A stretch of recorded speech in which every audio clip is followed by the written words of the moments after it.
Saya memulai mendampingi korban itu di tahun 2016 ya. Pendamping itu sangat penting karena pendamping itu memastikan supaya perempuan dan anak korban ini mendapatkan hak-haknya. Ketika mereka tidak didampingin, korban ini tidak akan terinformasi terkait hak-hak korban itu apa saja. Sebelum adanya Perma nomor 3 tahun 2017, ketika saya mendampingi kasus kekerasan seksual terhadap korbannya dewasa ya, saya tidak diizinkan oleh majelis hakim untuk masuk ke persidangan karena hakim menyebutkan ini kasus tertutup untuk umum. Pada saat itu saya sudah membawa surat kuasa, kemudian surat tugas dari lembaga gitu ya, dari LBH Apik, tapi saya tidak diizinkan masuk karena dianggap perempuan itu sudah dewasa, sudah bisa mempertanggungjawabkan dirinya.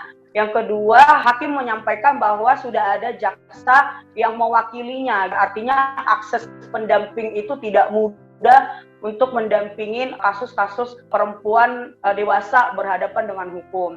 Kalau untuk kasus kekerasan seksual terhadap anak, sudah ada Undang-Undang Perlindungan Anak ya, yang mewajibkan pendamping bisa mendampingi pada saat proses hukum. Sehingga saya bisa masuk. Namun pada saat proses sidang, saya duduknya itu di belakang. Di belakang itu hanya untuk memonitoring proses persidangan gitu. Jadi saya tidak bisa duduk di samping korban gitu. Dan pada saat proses persidangan, hakim masih menanyakan pertanyaan-pertanyaan yang tidak berkaitannya dengan kasus. Misalnya, hakim menanyakan riwayat seksual si anak ini. Yang kedua, Perma ini kan keluarnya di tahun 2017 ya, artinya masih proses transisi ya. Kita tetap menggunakan Perma ini ketika kita mendampingi kasus, kita membawa surat tugas dan kemudian memasukkan poin pada Perma ini ke dalam surat tugas kita, bahwa kita pendamping bisa mendampingi korban di proses persidangan. Dan hakim masih menanyakan juga, meskipun sifat kita sebagai pendamping pasif ya, pasif tidak bisa menjawab atau merespon, tapi kita bisa memberikan penguatan. Ketika korban menangis, ketika memberikan keterangan, kita bisa tentunya dengan concern ya, kita tepuk punggungnya, artinya kita hadir di samping dia untuk memberikan penguatan.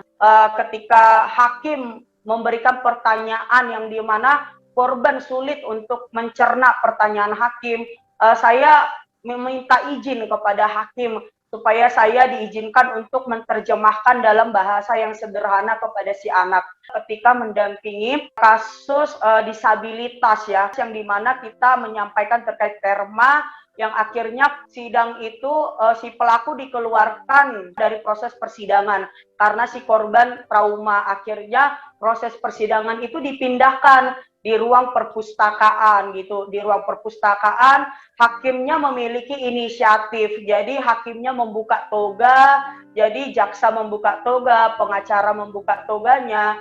Dan pada saat proses persidangan itu hakim menggunakan bahasa daerah, bahasa yang dimengerti oleh si anak. Jadi proses itu terjadi sangat nyaman buat korban. Di Perma itu memang jelas ya disampaikan bagaimana peran hakim, inisiatif hakim. Jadi untuk penanganan kasus perempuan dan anak berhadapan dengan hukum ini kan penanganannya kan harus dilakukan bersama-sama dari mulai di awal pencegahan, penanganan, dan pemulihan pasca kasus itu selesai. Jadi kita sangat berharap ketika hakim-hakim ini sudah memiliki perspektif, memiliki pemahaman yang baik, pada saat proses persidangan hakim itu menanyakan atau memiliki kewajiban untuk menyampaikan bahwa si anak ini memiliki hak-hak gitu ya, memiliki hak untuk mendapatkan penanganan psikologis atau untuk mendapatkan layanan rumah aman, bahkan pergantian rugi gitu ya atas penderitaan yang dialami.